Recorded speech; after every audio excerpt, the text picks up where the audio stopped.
তোমার হাতে নষ্ট হয়ে গেল কেমনে ছেলেটা? তুমি মা বেঁচে থাকতে, এই যদি জন্মের সময় মা হারাইতো তাহলে একটা ভিন্ন ব্যাখ্যা হইতো, তাও তো অভিভাবক ছিল, কিন্তু তুমি মা বেঁচে থাকতে। আপনারা একটা জিনিস ভাবেন তো, মনে করেন একটা বাচ্চা 2 বছরের আগ টাইম থেকেই কথা বলা শুরু করে, এটা বুঝেন তো সবাই নাকি? আপনারা দেখছেন না বাচ্চা কথা বলে? তো বাচ্চাকে মানুষ কথা বলে 2 বছর থেকে ধরেন, তো এই 2 বছর বয়সী নিয়ে স্কুলে ভর্তি করায়, মাদ্রাসায় ভর্তি করায়নি, কয় বছরে করায়?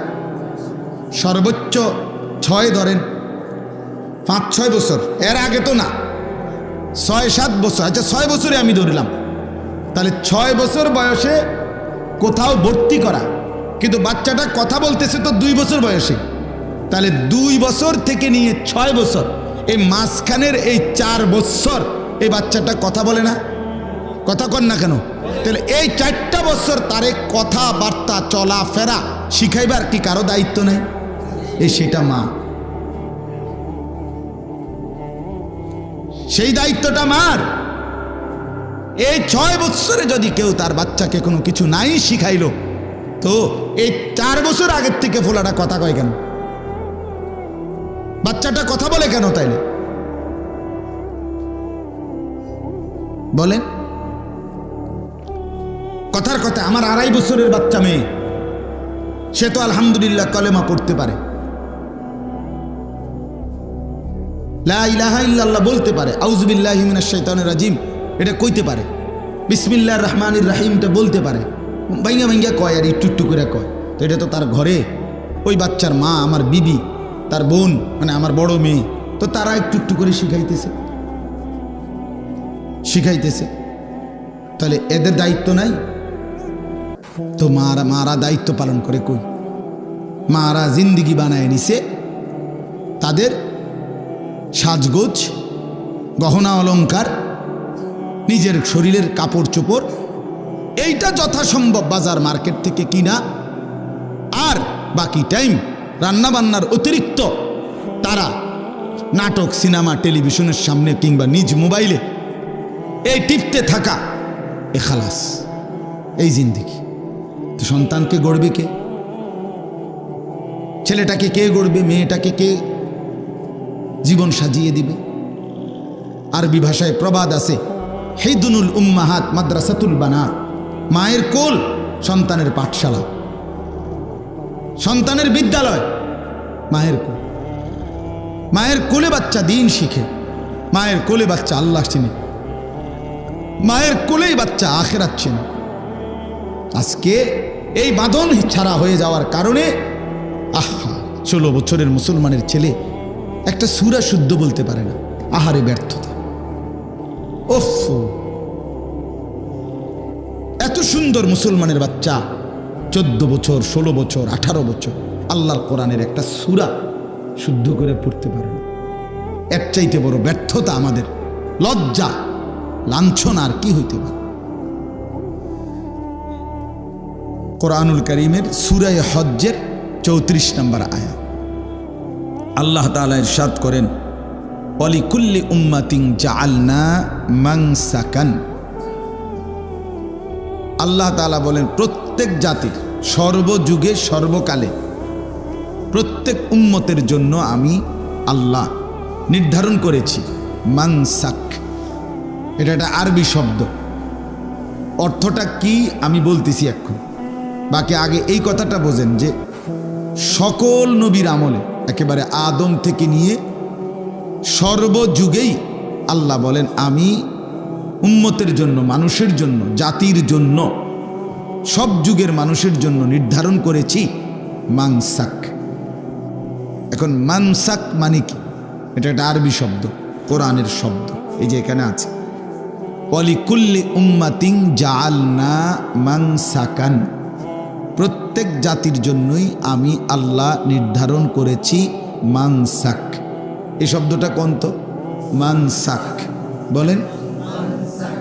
কোরআন শরীফে এই শব্দটা আরও আছে, আরও ব্যবহার আছে।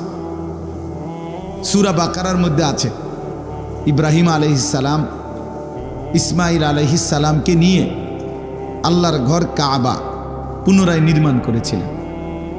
এই পুনরায় নির্মাণ করার সময় শেষ হওয়ার পরে উনি আল্লাহ তাআলার কাছে কতগুলো দোয়া করছিলেন ইব্রাহিম আলাইহিস সালাম। এই দোয়ার মধ্যে উনি এটাও বলছেন, ওয়া আরিনা মানাসিকানা, আল্লাহ আপনি আমাদেরকে আমাদের জন্য যতগুলো মানাসিক এগুলো আমাদেরকে আপনি দেখায়া দেন, শিখায়া দেন, বলে দেন। কোরআন শরীফে একটা প্রসিদ্ধ আয়াত আছে, ইন্না সালাতি ওয়া নুসুকি ওয়া মাহইয়ায়া ওয়া মামাতি লিল্লাহি রাব্বিল আলামিন। এই যে নুসুক, নিশ্চয়ই আমার নামাজ, আমার নুসুক, আমার জীবন, আমার মরণ সবটাই মহান আল্লাহ রাব্বুল আলামিনের জন্য। এখানেও এই শব্দটা নুসুক একই শব্দ, মানসাক একই শব্দ, মানাসিক একই শব্দ। এই সবগুলো শব্দ অর্থ, চাচা কথা বলেন না চাচা, ও চাচা,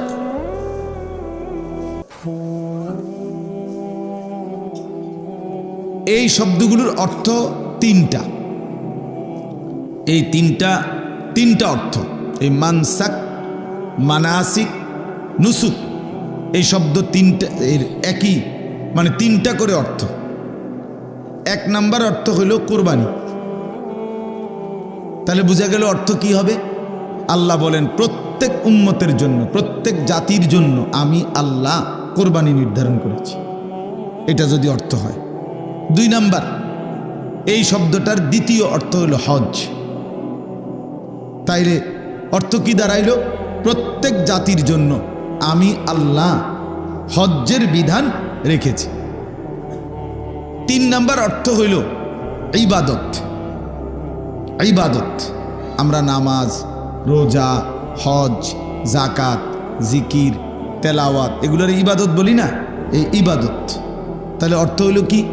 যে প্রত্যেক জাতির জন্য সর্বযুগে সর্বকালে আমি আল্লাহ ইবাদত নির্ধারণ করেছি।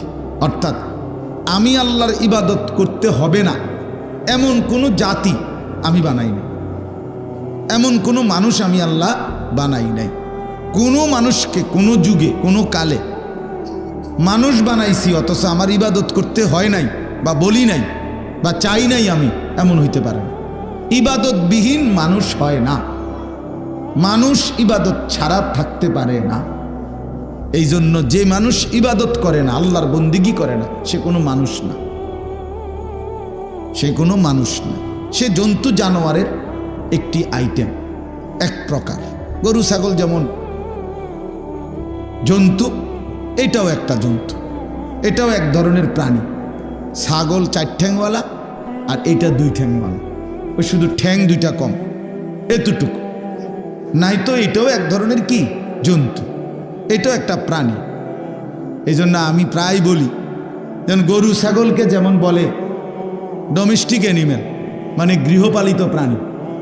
বেনামাজি যেই ছেলে মেয়ে মুসলমানদের ঘরে ঘুমায়, নামাজ পড়ে না, বছরের পর বছর মা বাপ জীবিত থাকবার পরেও মুসলমানের ঘরে থাইকা ফজরের নামাজ পড়ে না কোনো দিন, এই অপদার্থগুলো এগুলোও ডোমেস্টিক অ্যানিমেল, এগুলোও কি? হ্যাঁ, এগুলোও গৃহপালিত প্রাণী। অর্থাৎ এগুলোরও ঘরে পালে, ছাগলরে যেমন ঘরে পালে, গরুরে যেমন ঘরে পালে, হাঁস মুরগা যেমন পালে, তো এই মা বাপও এই কিসিমের আরো কতগুলো প্রাণীকে পালতেছে। এই যদি মানুষ পালতো, মুসলমানকে পালে, মুসলমান সন্তান, তো বেনামাজি থাকার কথা না। যদি মুসলমান বউ পালতো, তো এ তো বেনামাজি বেপর্দা হওয়ার কথা না। যদি মুসলমান মেয়েকে পালছে বেড়া, তাইলে তো সে বেনামাজি বেহায়া হওয়ার কথা না। সে মূলত প্রাণী, গৃহপালিত প্রাণী পালছে।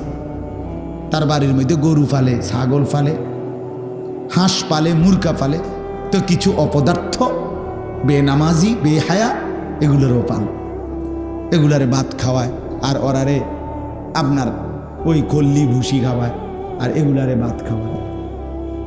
এই আর কি তফাৎ। এই কয়টা কে বাদ দেয় আর ওই কয়টাকে খল্লি ভুসি দেয়, এই প্রাণী দুটার মধ্যে তফাৎ। তো খাবারের আইটেম ভিন্ন হইতেই পারে, সব প্রাণীর খাবার কি একরকম? কথা বলেন না কেন? অসুস্থ তো হইলে অসুবিধা কি?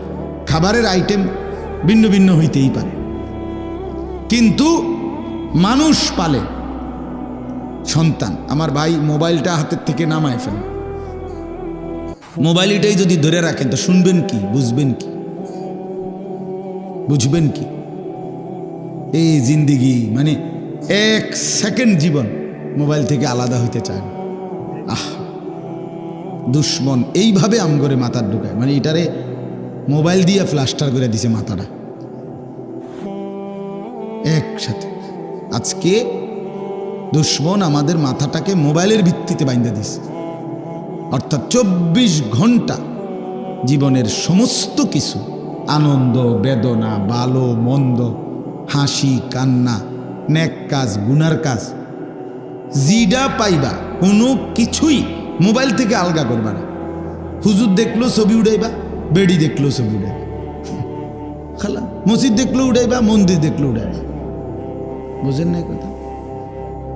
হ্যাঁ, মানে জিডা পাও শুধু ছবি উঠাবা।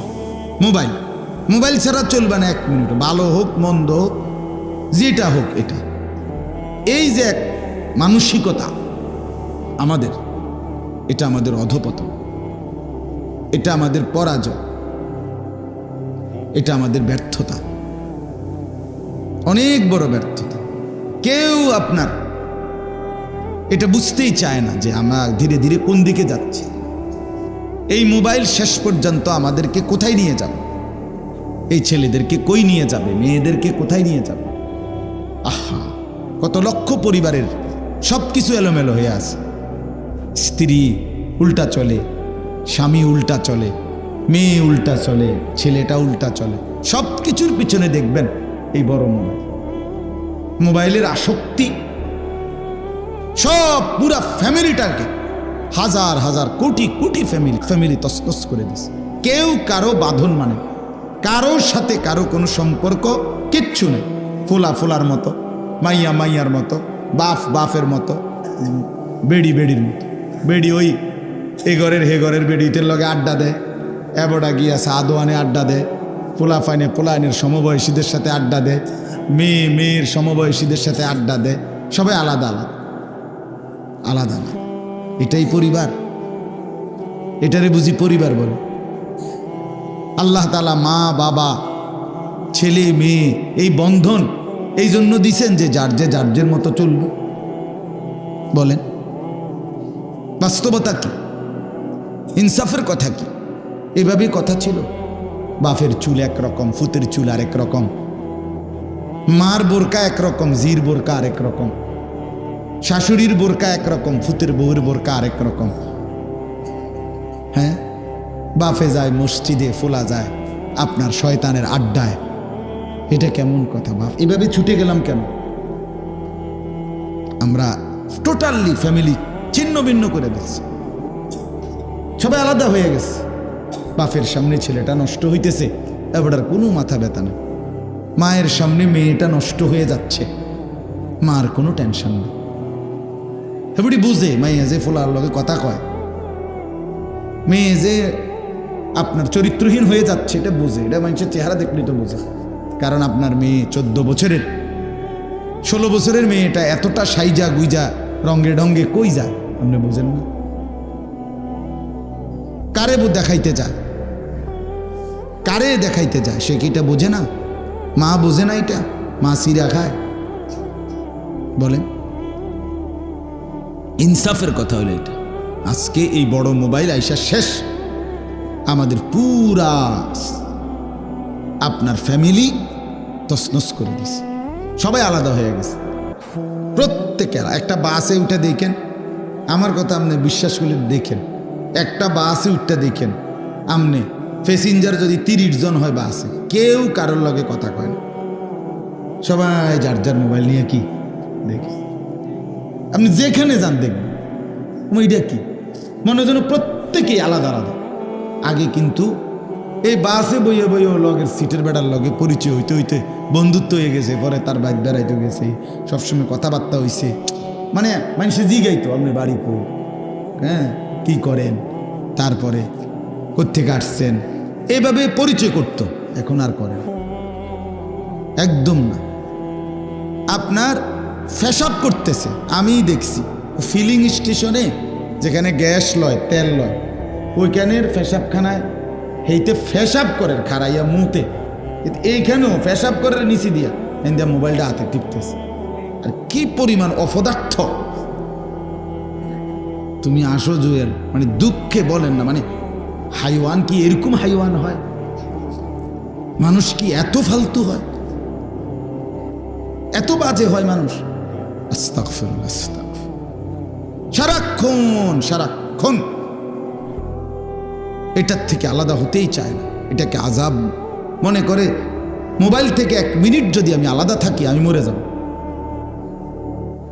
আমার জীবনের কোনো আর আনন্দ থাকলো না। ছেলেরা বাপ, একদিন আফসোস করতে হবে যে জীবনের কোনো নিয়ম নাই, শৃঙ্খলা নাই। মনে রাখেন, এই জীবনের শেষ পর্যন্ত শান্তি নেই।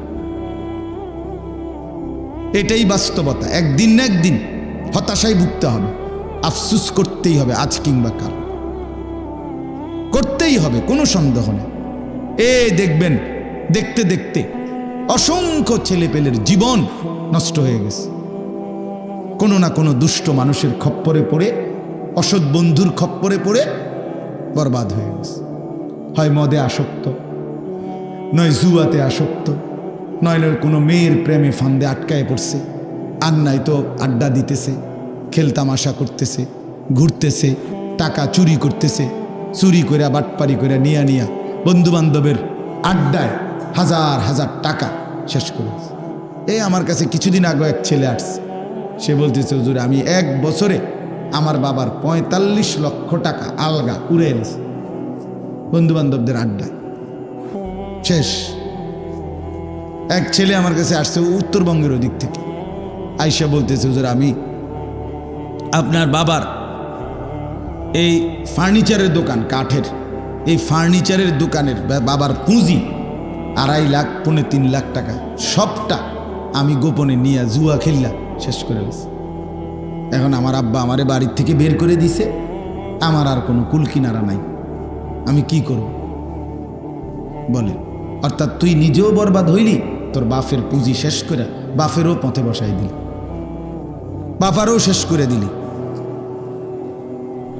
এই যে আসক্তি, দিন দিন অভিভাবক নজর দিচ্ছে না, ছেলেরাও নিজের মতো স্বাধীনতা পাইয়া নিজের গুড্ডি নিজে উড়াইতেছে, যা মন চায় তার কাছে সে তাই করতেছে।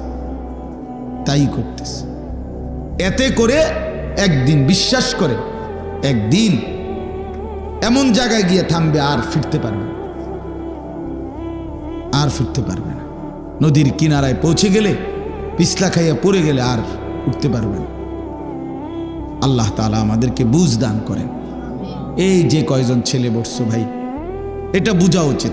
আমার কথা পরিষ্কার, আমি বলে গেলাম, একজন বুঝলে একজনই।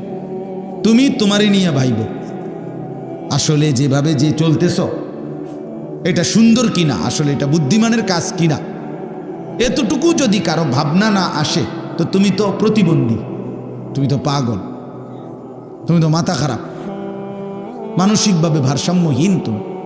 তুমি যদি নিজের ভালোটাই না বোঝো যে আমি কি করছি, এটা আমার উচিত কিনা না অনুচিত, এদূর কি মানুষ বোঝে না? এতটুকু বোঝে না। আস্তাগফিরুল্লাহ। আজকে বড় আফসোসের ব্যাপার এটা। আমি নিজের কাছে মনে হয়, মানে মা, আজকে সমাজ দেখলে মনে হয় যারা মা বাবা তারা মনে হয় যেন বাংলাদেশের মানুষ, আর ছেলে পেলে দেখলে মনে হয় ইউরোপিয়ান। চুল, প্যান্ট, আপনি কথা বলার স্টাইল দেখলে মনে হবে যে এরা ইউরোপের কোনো ছেলে, অথচ বাপ মা মুসলমান, কিন্তু চুল জন্তু জানোয়ারের মতো, কাফেরের মতো, বেঈমানের মতো, কোনো না কোনো বেঈমানের। এই যে তোমরা যারা চুল, এগুলো কোনো না কোনো বেঈমানের চুল, সরাসরি কোনো না কোনো কাফেরের চুল। তুমি তোমার পরিচয় প্রকাশ করলা বেঈমানের মতো, যে আমি বেঈমানকেই পছন্দ করলাম। হয় ব্রাজিলের খেলোয়াড় হোক, আর্জেন্টিনার খেলোয়াড় হোক, সে কাফের না? কথা বলে না কেন? হিন্দি সিনেমার নায়ক হইলে সে বেঈমান না?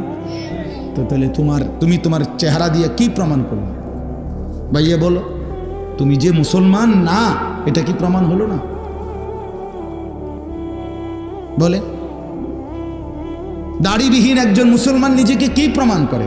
বলেন, আপনি কি বুঝাইছেন? আপনি নিজের পরিচয় আইডেন্টিফাই করেন, আপনি বলেন আপনার পরিচয়টা। 1450 বছর ধরে রাসূলুল্লাহ সাল্লাল্লাহু আলাইহি সাল্লাম সাহাবায়ে কেরাম মুসলমানের চিহ্ন এমনটা বলছিলেন। তো যার ঘরে প্রত্যেক দিন রঙিন টেলিভিশন চলে, যেই ঘরগুলোতে প্রতিদিন, এই ঘর মুসলমানের ঘর হয় কিভাবে? এই ঘরওয়ালারা মুসলমানের ঘর কিভাবে? যেখানে প্রতিদিন সমান তালে নাচ গান নর্তকীর ছবি, জিনা ব্যভিচারের দৃশ্য, বউ বাচ্চা নাতি পুতি সহ একসাথে দেখে। আহা, মুসলমান এত অসভ্য কেমনে হয়? এত নিকৃষ্ট কিভাবে হয় বলেন? এত লজ্জাহীন বেশরম কেমনে হয়?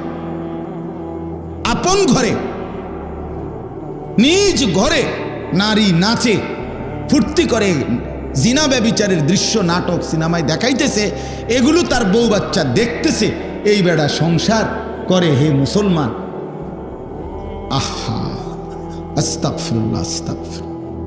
এভাবে আমাদের ব্যর্থতা, আমরার পরাজয়। আমরা মানুষ, সন্তান, স্ত্রী সন্তানের দিন নিয়ে কোনো ফিকির নাই, সবাই ব্যস্ত। আমরা বাড়ি ঘর, দালান, খাট, সোফা, ফার্নিচার, বাজার, গোস্ত মাছ, পোলারে বিদেশ পাঠাও, মাইয়ারে বালাসাইয়া বিয়া দাও, খালাস, এই নিয়ে ব্যস্ততা। আখেরাত কোথায়? নামাজ কোথায়? সেজদা কোথায়? বলেন, বন্দিগি কোথায়? বন্দিগি কোথায়? আহা, আমার ছেলেটার নামাজের ফিকির কে করবে? আমার মেয়েটার পর্দার ফিকির কে করবে? আমার স্ত্রীর বেপর্দা, তারে দিন দিকে ফেরাবে কে? বলে আরেক দেশের মানুষ আইসা। তো তাইলে আজকে আমরা কারো প্রতি মনে হয় যেন কারো কোনো দয়া মায়া নেই, আন্তরিকতা বলতেই নাই। সবাই যার মতো যে যেমনি ইচ্ছা চলতেছে, যে যেমনি ইচ্ছা। আল্লাহ আমাদেরকে বুঝ দান করেন। বুঝা দরকার, নিজের ভালো বুঝেন। বাবাদেরকেও বলি, বুঝেন না কইয়া বইয়া থাকলে হইতো না। আপনি সবই বুঝেন, আপনি দুনিয়ার সব বুঝেন। যে কোনো মুসলমান যত মূর্খই হোক, এবারটা দলিল বোঝে, বেডইদ বোঝে, বেডিদ বোঝে, কোনটা ভাত কোনটা মাছ, কোনটা চাল কোনটা গোশত উনি চিনে না। তো উনি বোঝে নাকি? বোঝে নাকি? কেমনে হাসে কেমনে কান্দে উনি বোঝে না? সুখ কিভাবে দুঃখ কিভাবে উনি বোঝে না? মানুষ কারে কয়, জানোয়ার কারে কয় উনি বোঝে না?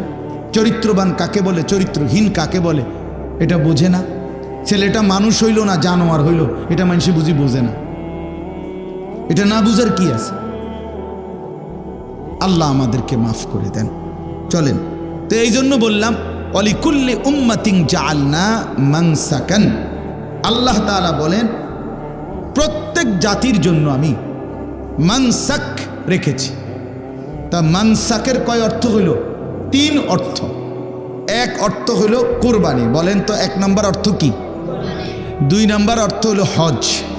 2 নম্বর অর্থ কি? 3 নম্বর অর্থ হইল ইবাদত।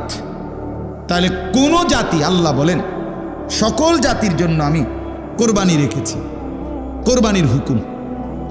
2 নম্বর হলো সকল জাতির জন্য আমি হজ্জের বিধান রেখেছি। 3 নম্বর হলো সকল জাতির জন্য আমি ইবাদত রেখেছি। এটা বলতে গিয়ে বললাম আরে যে ইবাদতবিহীন মানুষ হয় না, মানুষ ইবাদত ছাড়া থাকতে পারে না, থাকতে পারে না। এটা একটা আরেকটার সাথে অঙ্গাঙ্গিভাবে জড়িত। তো আল্লাহ তাআলা বলেন, এবার আসেন একটা কথা।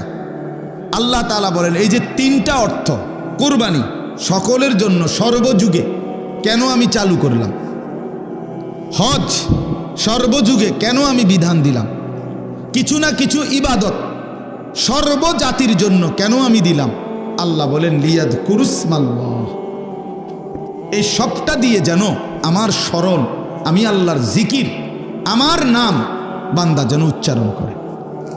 কোরবানিতে সে আমার নাম উচ্চারণ করবে, হজ্জে সে আমার নামই উচ্চারণ করবে। যে কোনো ইবাদত, নামাজ বলেন, রোজা বলেন, দান, সাদাকা, জিকির, তেলাওয়াত, তাসবিহ, তাহাজ্জুদ, আউয়াবিন, ইশরাক, চাষ, সব কিছুতে বান্দা ইবাদত মানেই আমার স্মরণ। ইবাদত মানে কার স্মরণ বলেন না? আল্লাহর স্মরণ। হজ মানে কার স্মরণ? কোরবানি মানে কার স্মরণ? আল্লাহর স্মরণ। এই হলো হিসাব।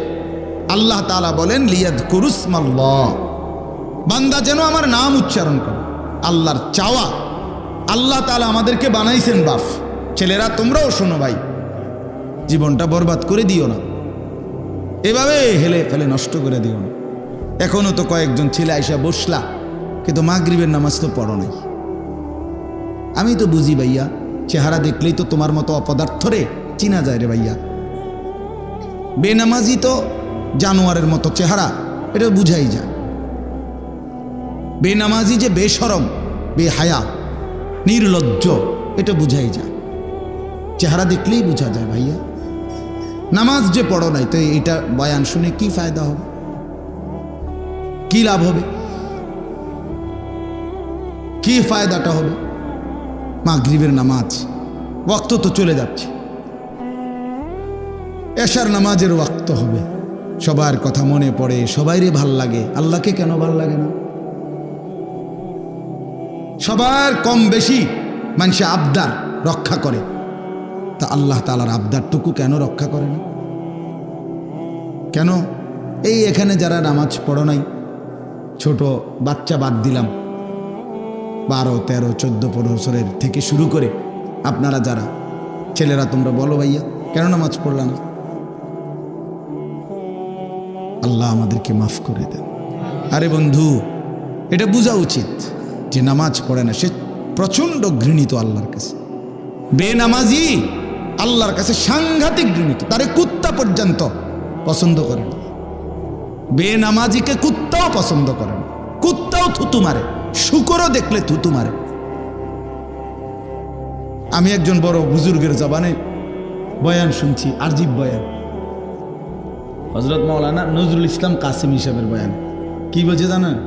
বলছে সকালবেলা শুকর যখন সকালে, তো সে চোখ মেলে, তো একটু একটু করে চোখ খোলে, মানে কুদ্দুর খোলে আবার খোলে না, কুদ্দুর খোলে আবার খোলে না, চোখ একটু একটু করে।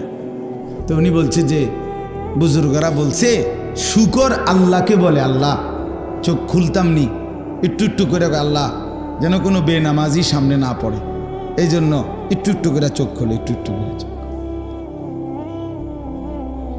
সে লজ্জা পায়, আল্লাহ কোনো বেনামাজি যেন চোখে না পড়ে প্রথম নজর। আমি উনার বয়ানে শুনছি কতটা নিকৃষ্ট বেনামাজি। চিন্তা করে দেখেন, সে মনে করে বাদ্যুগা খায়, মোবাইল একটা টিপে, মানুষের মাইয়া দেখলে, ভিডিও দেখলে টিটকারি মারে, বা কি একটা মজা আছে, বেওকুফ। এটা কোনো মজা হইল? এটা গুনার মধ্যে আবার মজা কি? যাকে সমাজের সবাই ঘৃণা করে, যেই মন্দ কাজকে, সেটার মধ্যে আবার প্রশংসার কি আছে? সুস্থ বিবেকবান যেই কোনো মানুষে তো বলবে এটা মন্দ কাজ। যে ছেলেটা সারা রাত মোবাইলে ছবি দেখে, তারে কেউ প্রশংসা করবে? যে ছেলেটা কখনোই নামাজ পড়ে না, তারে কেউ ভালো বলবে? যে ছেলেটা মেয়ের পিছনে পিছনে ঘুরে, তারে কেউ ভালো বলবে? তো যে সকলের কাছে ঘৃণিত, সে ভালো হয় কেমনে? সে তৃপ্তি পায় কেমনে? চলে কেমনে? খুশি হয় কেমনে? এত মানুষের ঘৃণা, থুতুনিয়া একটা ছেলে বড় হয় কিভাবে? আজকে মা বাপ এটা বুঝেই না। এরা বোঝে কি? চরিত্র থাকুক বা না থাকুক, নামাজ থাকুক বা না থাকুক, টাকা পয়সা কামায়নি, কোগার টাকা যদি ফুতে কামায় খালাস, দেশে থাকতে হোক আর বিদেশ থাকতে হোক, টেহা ইনকাম করছে না, আর কোনো চাওয়া পাওয়া নাই, হাতে টাকা দিতে আছে, টাকা কামাইতেছে, খালাস। মাইয়াগা কোনো রকমে পয়সাওয়ালা, মানে মোটামুটি সংসারটা খাইয়া পয়রা চালাইতারে এমন একজন বেড়ইতের কাছে বিয়ে দিতে আসছে, আর কোনো চিন্তা নাই। এবারে জামাইয়ের চরিত্র থাকুক বা না থাকুক, জির চরিত্র থাকুক বা না থাকুক, এটা দেখার বিষয় না। খাইয়া দাইয়া বালা আসেনি, বুঝেন না কথাটা? খাইয়া টাইয়া যদি বালা, আলহামদুলিল্লাহ বালা, আল্লাহর রহমতে বালা আছে। আমগো দোয়ায় হাবড়ার জি বালা, বুঝছেন না? এসে মানে খানা দুনিয়া, ভাত মাছ চাল ডাল টাকা পয়সা, এইটাকেই আজকে মানুষ শেষ ভালো মন্দের মাপকাঠি বানায় নিছে।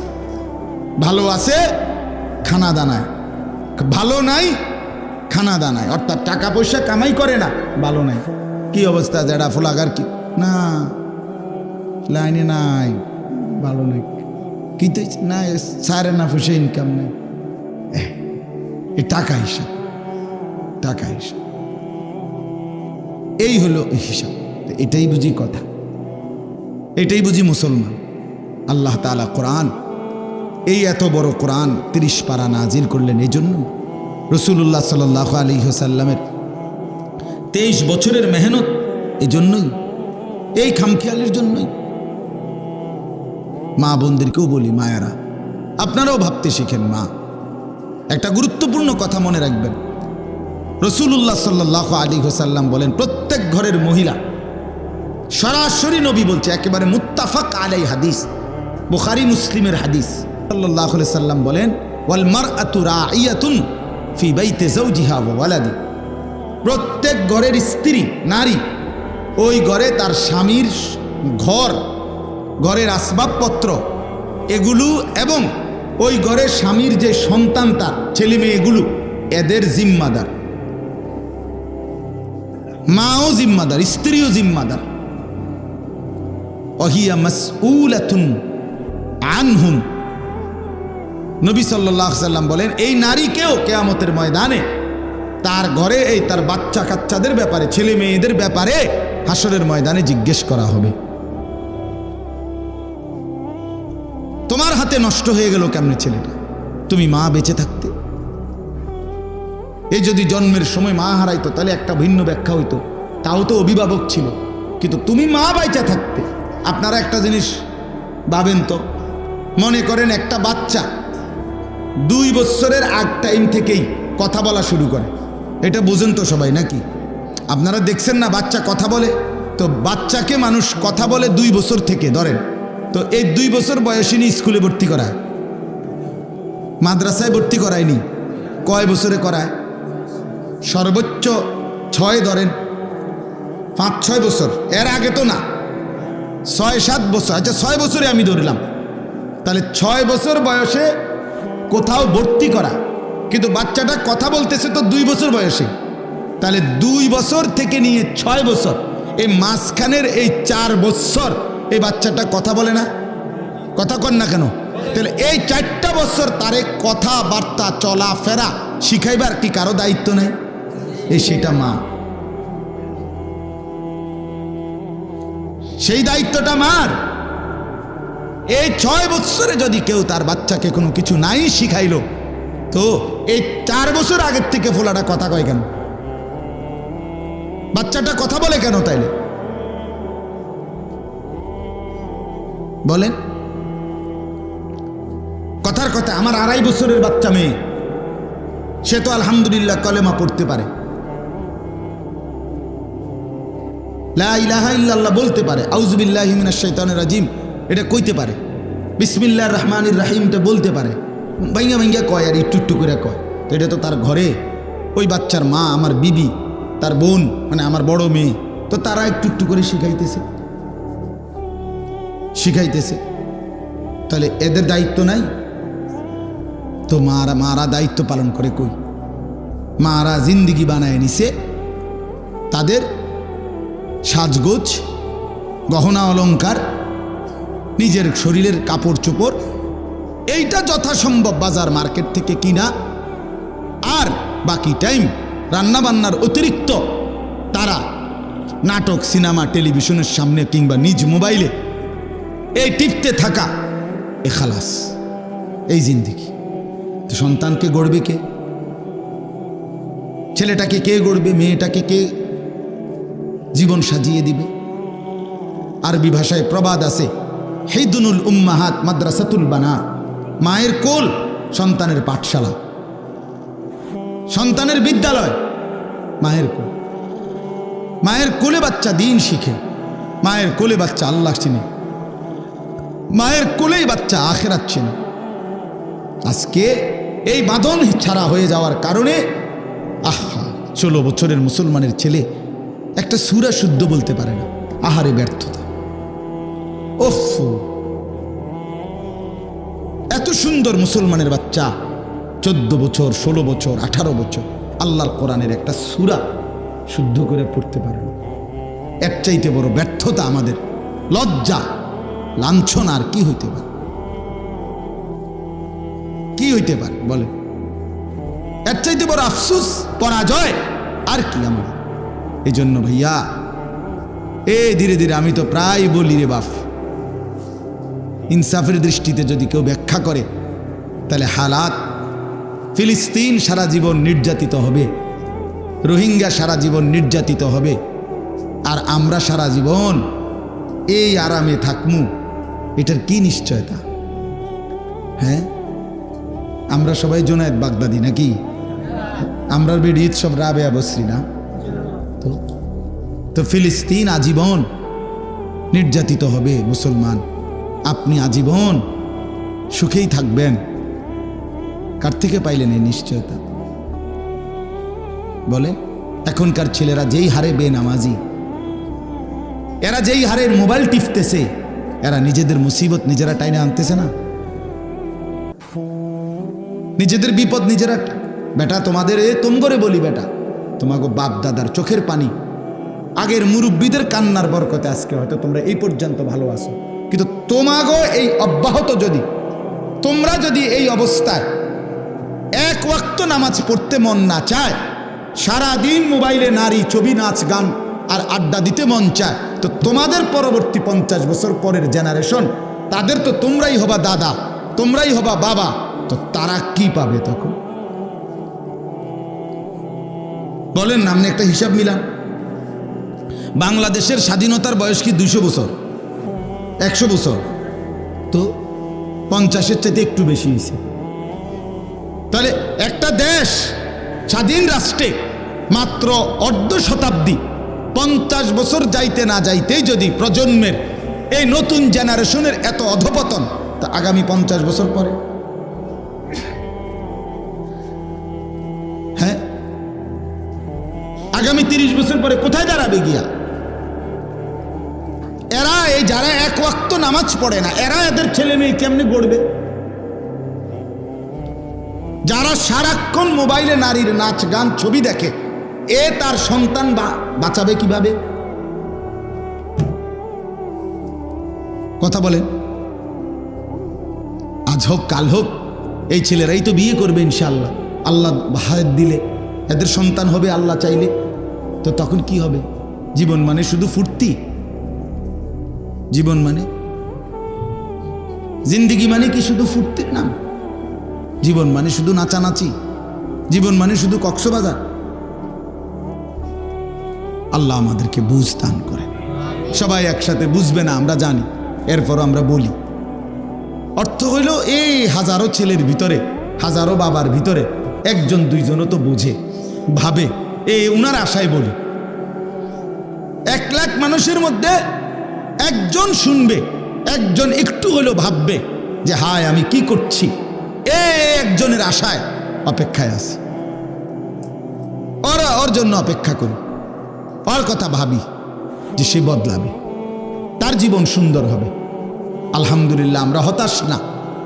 প্রতিদিন আলহামদুলিল্লাহ দেখি বিভিন্ন জায়গায় ঘুরলে ফিরলে 1-2জন করে 2-5জন ছেলে পেলে ধীরে ধীরে আল্লাহর দিকে ফিরতেছে, আল্লাহর দিকে ফিরতেছে, নামাজ রোজায় তৃপ্তি পাচ্ছে।